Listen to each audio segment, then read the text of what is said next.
Hello mga ka-farmers. Ngayon mga ka-farmers ay magkukolekta na tayo ng mga fertile eggs ng white leghorn.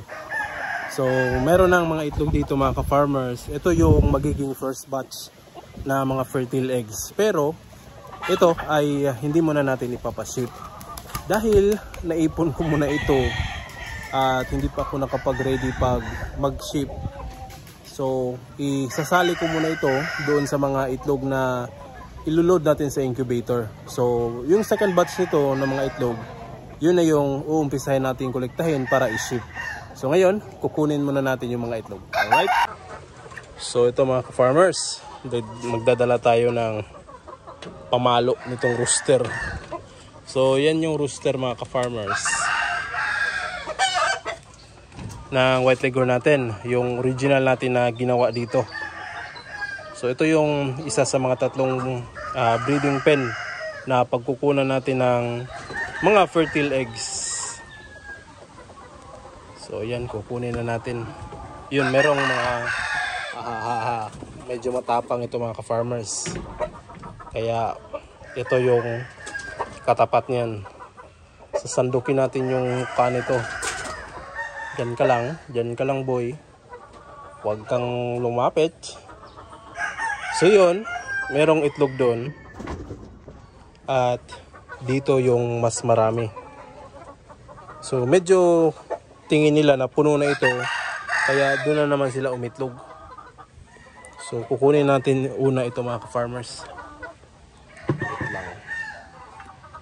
So para hindi na ko yuyuko dito, oops, ito na lang ang gagamitin natin pang sandok.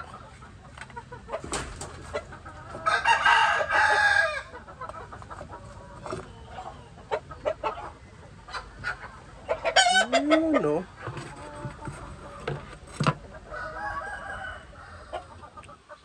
So yan.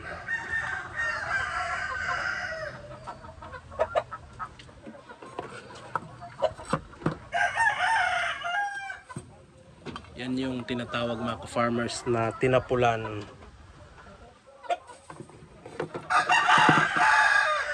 So dyan meron tayong 4. Dito naman tingnan natin kung ilan yung dito. Diyan ka lang boy. Wow. 2, 4, 6, 8, 10, 12, 14, 16, 18, 20. 21 mga kapla. Huwag kayong lumabas.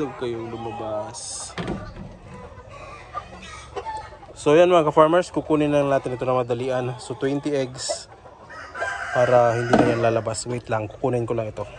So ito na mga ka-farmers, yung mga itlog na nakuha natin more or less na sa mga 23, 24 na mga itlog yung doon sa isang pen. At dito naman sa bago natin na ginawa na breeding pen, merong 15 dito na inahin. Yun, meron na nga nangingitlog ulit. Tingnan natin. So yun mga ka-farmers, oh.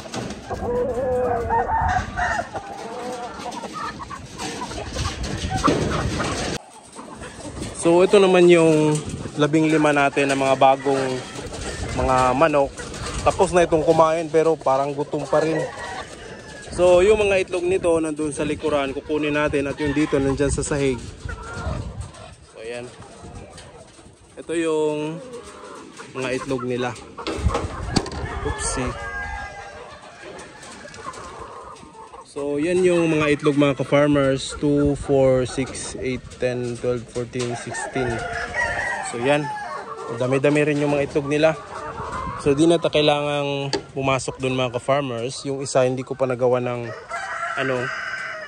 ng pugaran. Pero ito, kukunin na lang natin yung mga itlog nila. Ay, nabasag. Loko.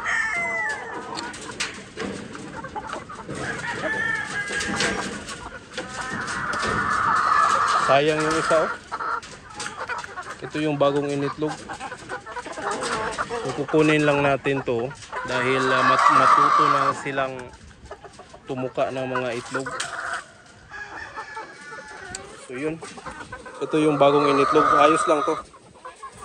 At ito yung kagandahan dyan mga ka-farmers, dahil kung iitlog sila sa loob, hindi nila maaabot yung mga itlog dito sa labas.